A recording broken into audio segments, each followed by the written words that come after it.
everyone and welcome back to Googie's Kitchen, and if you are new here then hello and welcome. My name's Alexis and today I want to show you how to make my delicious spicy korma fish pie. As I just mentioned, today I want to share with you how to make my delicious spicy korma fish pie. Now this recipe is really easy to do and I make it from fresh ingredients, so I don't use any jars or sauces or anything like that. This is made from fresh ingredients and it is so simple to make. Thankfully my son really likes fish pie and he really enjoys this meal, and so do I. My husband isn't the biggest fish fan, but he will eat this and he does like korma, so he will definitely eat this as well. So if you have any fussy fish eaters but they like a curry, then I think this is a great meal for you. So while I was making it today, I thought I'd share the recipe with you.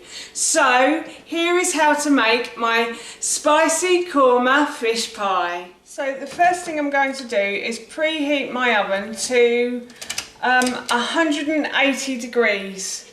So the first thing I'm going to do is I'm going to make the sauce. So in this bowl here I have 2 cloves of garlic and I've just simply taken the skin off of them. I have 1-inch piece of ginger and I've just simply taken the skin off that as well.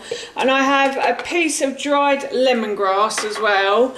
And I'm just going to add some mild chili powder to that. So I'm going to put 1 teaspoon of mild chili powder. If you want it a bit spicier, then you can use hot, but korma is traditionally a non-spicy, I'd say, dish, an Indian dish, so I just use mild because I have to serve it to my son as well. So, and then last night I soaked about 50 grams of cashew nuts in some oat milk just to soften them up a little bit. In the original recipe I said, I don't think I said to soak them overnight, but it does soften them, so if you want to then please do. And then I'm going to add 200 mils of milk, and also in the original recipe this actually serves 4, but it's my husband's son and I that are having it tonight, so that's why I've only made it for 2 and a little one. So yeah, so I'm now going to put the lid on the NutriBullet cup and I'm going to blend all of these ingredients together. So I've blended everything until it is smooth basically, and that is my korma sauce. So in this small saucepan here I have about 500 grams of potato peeled, and I've diced it to about 1-inch piece, or yeah, about 2 centimetre pieces. And now I'm just going to add a little bit of salt to the water, and I'm going to put this onto a high heat. I'm going to bring it to the boil and then I'm going to turn it down. And while I bring the saucepan to the boil, what I've done is I've put another saucepan, a larger saucepan, and I've just put that onto a high heat. And I'm just going to add a little bit of oil to the base of the pan, probably a teaspoon or 2.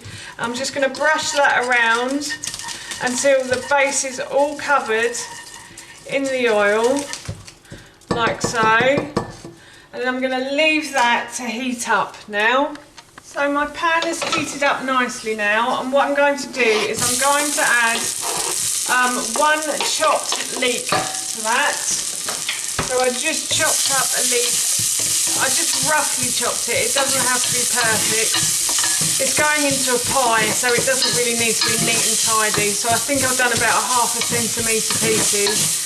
And I'm just going to fry this now until it starts to become soft. My pan is a bit hot, I can see it smoking, so I'm just going to turn the heat down a little bit. And as I said, I'm going to fry this now until these become soft and see-through.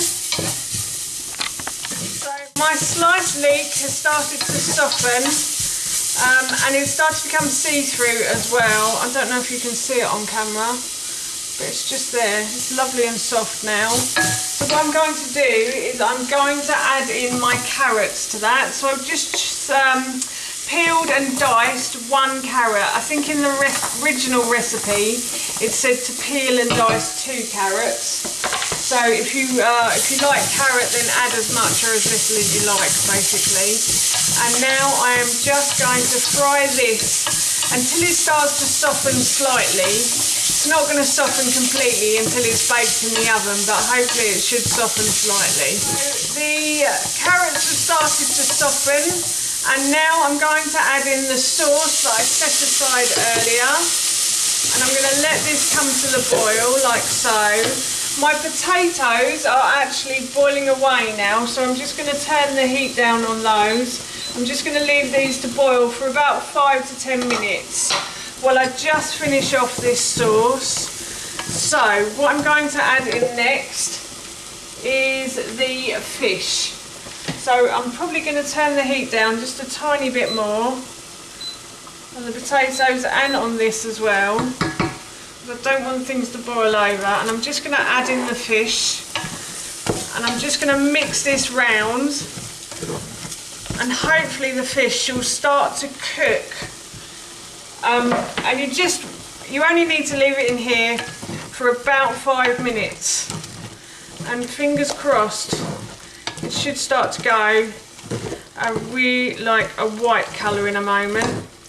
I have lots of fish dishes on my blog, and I also have lots of other dishes on my blog as well. There are now over 800 recipes and lifestyle blogs on there. It is mainly recipes, more recipes than lifestyle, I'd say. But yes, if you are interested, I will leave a link for my blog in the description box below for you. And as I said, there's lots of different recipes on there. They're mainly family orientated, but there are ones for singles as well. I mean, this dish you could actually make that serves for and freeze it, because there aren't any ingredients in here that aren't freezable. So I'm going to turn the heat off on this now, because this is actually going to spend about half an hour, 25 to 30 minutes in the oven. So the fish doesn't really need to be that well cooked, because it will cook in the oven later, but I am going to add a pinch of salt to it.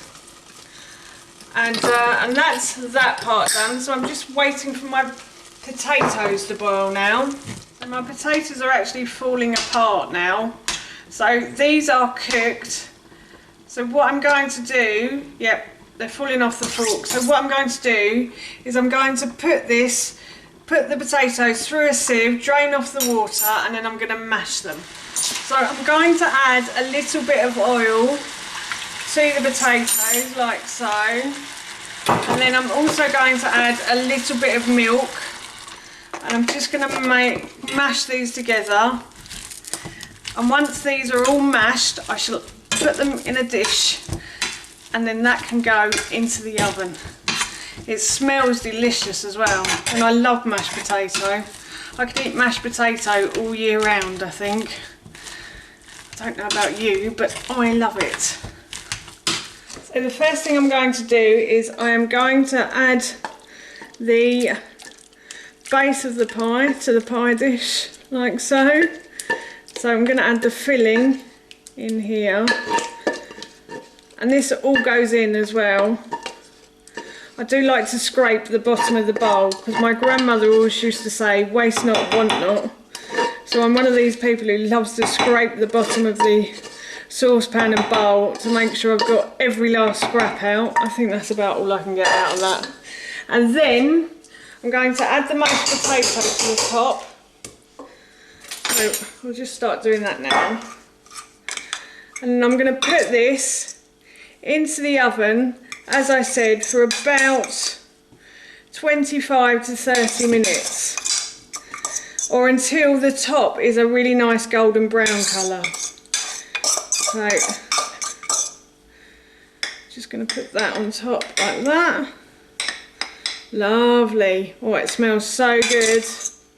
Sometimes with YouTube I wish I had smell-o-vision so everybody could smell this, because it smells yummy now. So yeah, I'm going to go and put this into the oven now. So that is our fish pie done.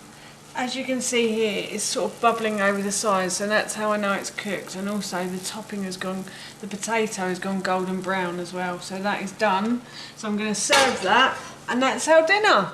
So that's how you make my delicious spicy korma fish pie, and that recipe I will link in the description box below for you. But for now, that's it from me. Thank you so much for watching.